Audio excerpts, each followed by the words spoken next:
Across Britain, celebrations for the Queen's Jubilee are well underway. And while the official ceremony won't be held until next Tuesday, dignitaries from around the world are already gathering. Among them, former Prime Minister John Howard. Europe correspondent Philip Williams reports. I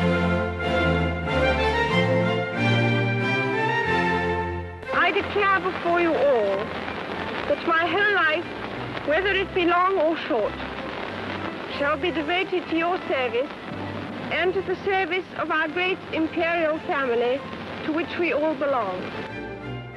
60 years ago, a shy young woman was given a job she couldn't refuse.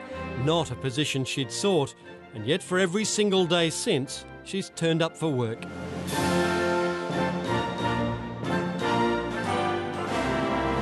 And after 6 decades, there's still no gold watch in sight.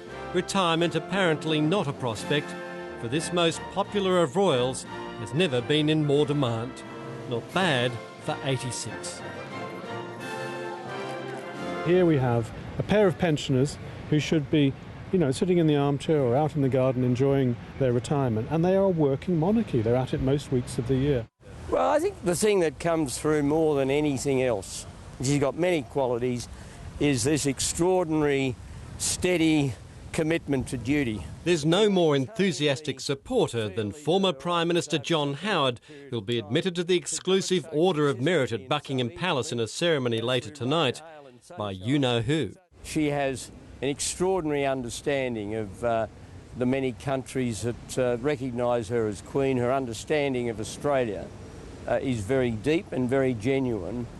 It's that even commitment for duty. It's a quality that people can't help but admire. I mean, she's got an approval rating now that most elected politicians would kill for her. I can tell you that. But if these are the good times, like every family, there have certainly been some bad, especially back in 1992. 1992 is not a year on which I shall look back with undiluted pleasure. In the words of one of my more sympathetic correspondents, it has turned out to be an annus horribilis.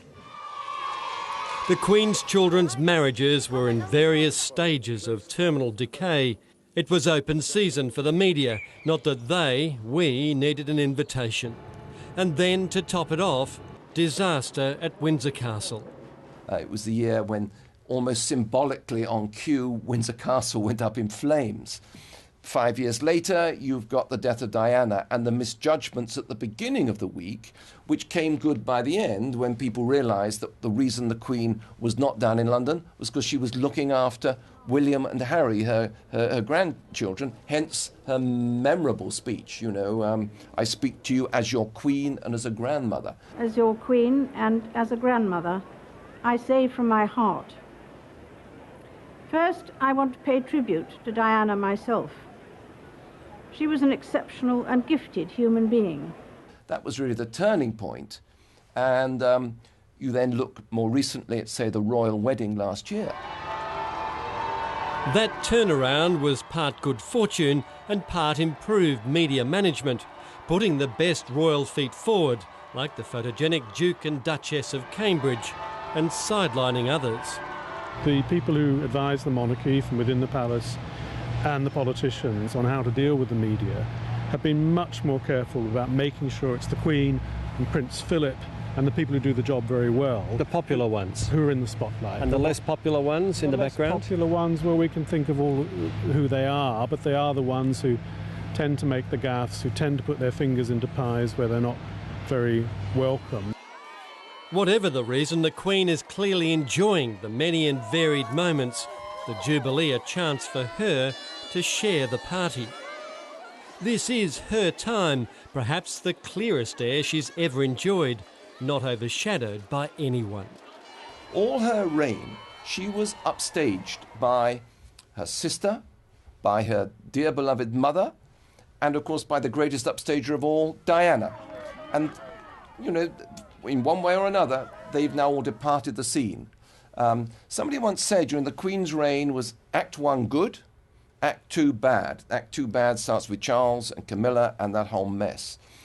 Act 2's now over, and we're starting Act 3, the old age, the venerability of the Queen, and I think that's what we're all celebrating at the moment.